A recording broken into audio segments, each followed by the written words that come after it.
what I really love is how you shared a lot of spiritual components that I think most people would forget about.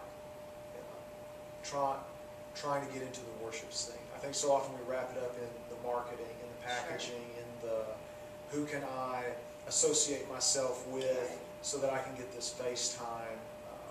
And so I just love how your message has been through this whole interview is keep it focused on Jesus. It's all about Him. And that's life, you know, and I think all of us, we have so many more failures than we do successes, but failure or success is the Lord glorified. Yeah. And sometimes I wonder if He's more glorified in the failures than He is in the successes. I think He is. I think He is. Being able to look at the Lord and say, I need you more today than I did yesterday. Well, even, John says, I got to decrease so He can increase. Absolutely.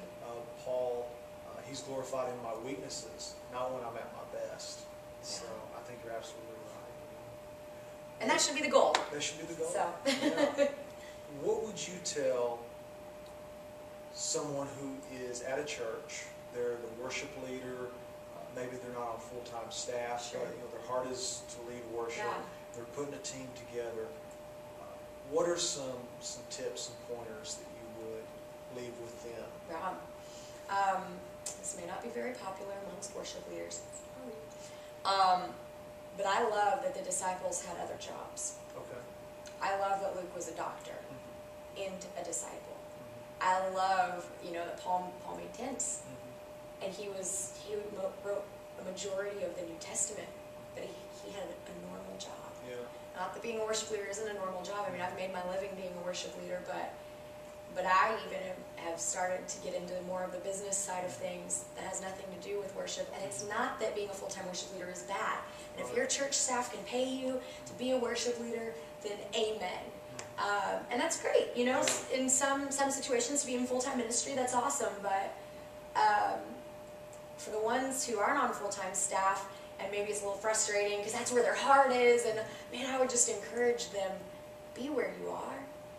Be full on where you are, and that the Lord's ministry through you is as great, if not greater, when you're sitting in a cubicle and being able to be a consistent representative of the gospel to people who don't know Him, than it is when you're planning your worship services.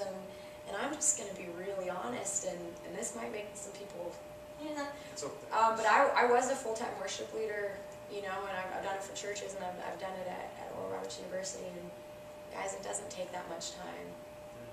It doesn't take 40 hours a week. To be honest, to be really honest, it doesn't take as much time as we say it does. And I'm sure some people will debate with me on that, and that's great, but there's time to do other things. There's time to serve elsewhere. There's time. And, at least in my experience and other people's experience, it might be different, but we, at ORU, we expanded and did a bunch of different things because there was time. Yeah. And I think sometimes we think, the Lord's called us to worship. No, the Lord's called everybody to worship.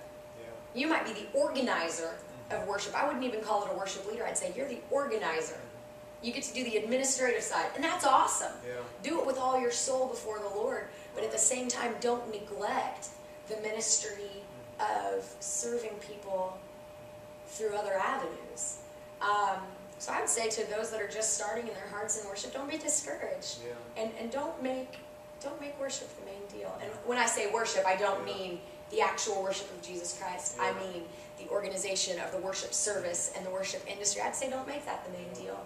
Serve the Lord in everything, and ask what the Lord would have you do with your hands, because that's just as important as what you do at your church. Right. And sometimes I think it's easy to elevate ministry and say, this is the higher calling. Maybe it is, and maybe it's not. Who am I to say? Yeah. But yeah, I would say don't despise the tent making.